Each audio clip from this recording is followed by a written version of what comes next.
بسم اللہ الرحمن الرحیم الصلاۃ والسلام علیکہ یا رسول اللہ وعلی آلک وصحابک یا حبیب اللہ تبارک الذی نزل الفرقان علی عبدہ لیکون للعالمین نذیرا۔ سورۃ الفرقان 18ویں پارے کے آخر سے شروع ہو کر 19ویں پارے میں شامل، ترتیب کے لحاظ سے 25واں نمبر ہے سورہ فرقان کا۔ فرقان حق و باطل کے درمیان فرق کرنے کو کہتے ہیں، اور یہ کتاب بھی حق اور باطل کے درمیان فرق کرنے والی ہے، اور ایسی موجز کتاب ہے کہ جب مشرکین مکہ نے یہ کہا یہ تو ہم بھی ایسا کر سکتے ہیں، لو نشاء لقلنا مثل ھذا، اگر ہم چاہیں تو ہم بھی ایسا کر سکتے ہیں، اور پھر کھلا چیلنج دیا۔ سورہ انفال میں چلے جائیں نا، اللہ کو کہنے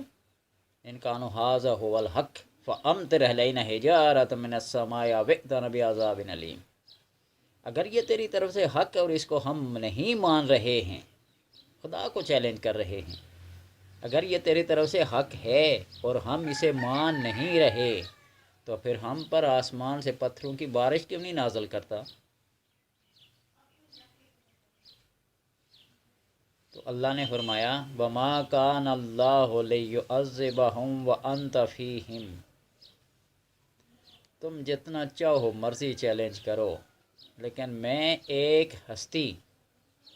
جس کی وجہ سے تم پر عذاب نازل نہیں کرتا، وہ میرے محبوب صلی اللہ علیہ وسلم ہیں۔ انت فیہم، جب تک وہ تمہارے اندر، تمہارے موجود، تمہارے زمانے میں ہیں، میں ان پر عذاب نازل نہیں کروں گا۔ اور یہی وجہ ہے کہ پہلی امتوں کے گناہوں کی وجہ سے اللہ نے ان کی بستیاں پلٹ دی، ان کی شکلیں بگاڑ دی۔ تو یہ بات تھی کہ وہ کھلا چیلنج کرتے تھے، تو اللہ تبارک و تعالیٰ نے پھر ان کو یہ فرمایا کہ جب تک میرے محبوب آپ صلی اللہ علیہ وسلم اس بستی کے اندر، اس زمان و مکان کے اندر موجود ہیں، میں تم پہ عذاب نازل نہیں کرتا۔ اس صورت میں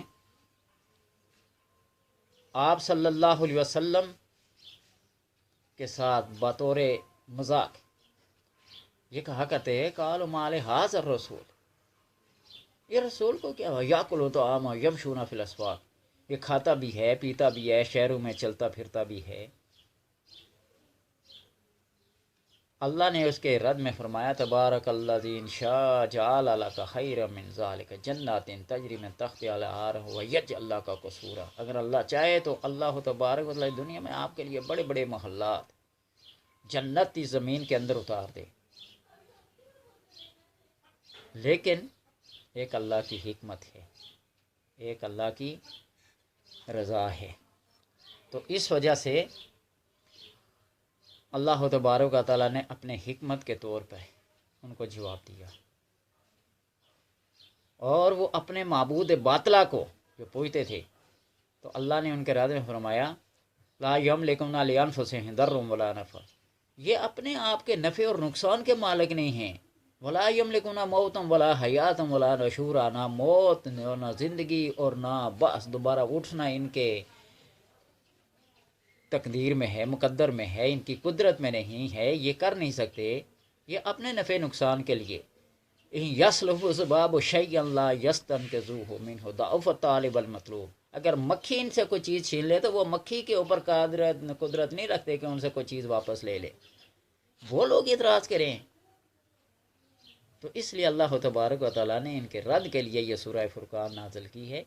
حق و باطل کے درمیان فرق کہنے کے لیے، اور اللہ نے اس کے اندر تخلیق کائنات کا، آسمانوں سے بارش برسانے کا، آسمان کے اندر جتنے بھی سیارے برج ہیں، سورج چاند کے بارے میں ارشاد فرمایا، نہریں جاری کرنے کے بارے میں فرمایا کہ کس طرح میں نہروں کو جاری کرتا ہوں، آسمان سے بارشوں کو نازل کرتا ہوں، ہواؤں کو بھیج کر خوشخبری دلاتا ہوں۔ بہت ساری چیزوں کو اللہ تبارک و تعالیٰ نے اور اپنے نیک بندوں کا ذکر بھی فرمایا، یبیتون لربہم سجدا و قیاما،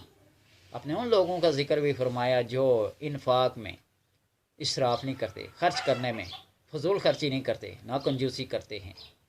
کانا بین ذالک قواما، درمیانہ روی چال استعمال کرتے ہیں۔ تو لہٰذا ان صورتوں کے نازل کرنے کا، کفار کو چیلنج کا جواب دینے کا یہ مسئلہ ہے۔ تفسیر میں نہیں جاتا، میں صرف ان کے فضائل بتاتا ہوں کہ اس کے پڑھنے کا فائدہ آپ کو کیا ہوگا،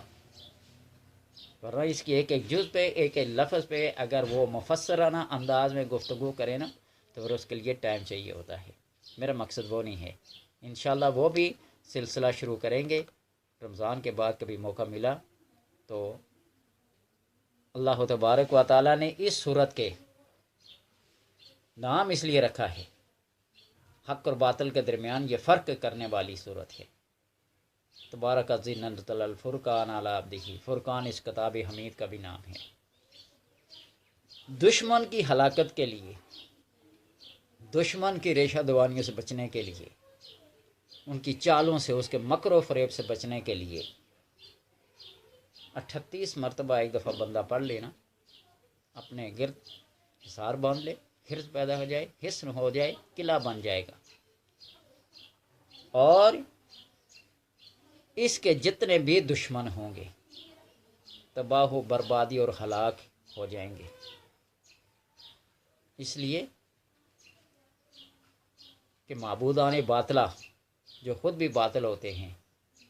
اور ان کے پیروکار بھی کیا ہوتے ہیں، باطل ہوتے ہیں۔ دشمنی پہ بندہ جو اتر آئے تو دشمنی ایک باطل راہ کا نام ہے۔ ظالم شخص کو کسی کی ناجائز تنگ کرتا ہو تو اس کو سورت کو 108 بار کا پہلے بھی ذکر کیا تھا کہیں،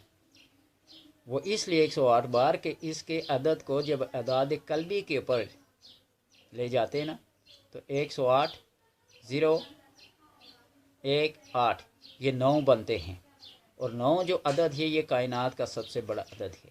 اگر کوئی بندہ 108 بار نہ پڑھ سکے تو بامر مجبوری وہ اس کو 9 بار پڑھ لے، وہی مطلب حاصل ہوگا۔ اگر یہ بھی نہیں کر سکتا تو اس کا جو نقش ہے،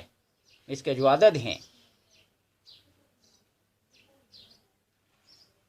2,09,575، 2,09,575 جو اس کے عدد ہیں، اس کا یہ نقش بنا لے اور اس نقش بھی وہی کام لے سکتا ہے۔ اللہ تبارک و تعالیٰ سے دعا ہے کہ سمجھنے کی، قرآن فہمی کی توفیق عطا فرمائے۔ میں بار بار یہ ذکر کرتا ہوں کہ مقصد یہ نہیں ہے دشمن کو زیر کرنے کے لیے، مردوں کو بخشوانے کے لیے، یہ کرنے کے لیے، وہ کرنے کے لیے۔ تدبر فی القرآن، جو قرآن کا تدبر ہے، جو اس کی فہم ہے، جو اس کا مفہوم ہے، جو اس کی دعوت ہے، وہ لوگوں تک پہنچنی چاہیے۔ اللہ تبارک و تعالی ہر ایک کو سمجھنے اور پڑھنے کی توفیق عطا فرمائے۔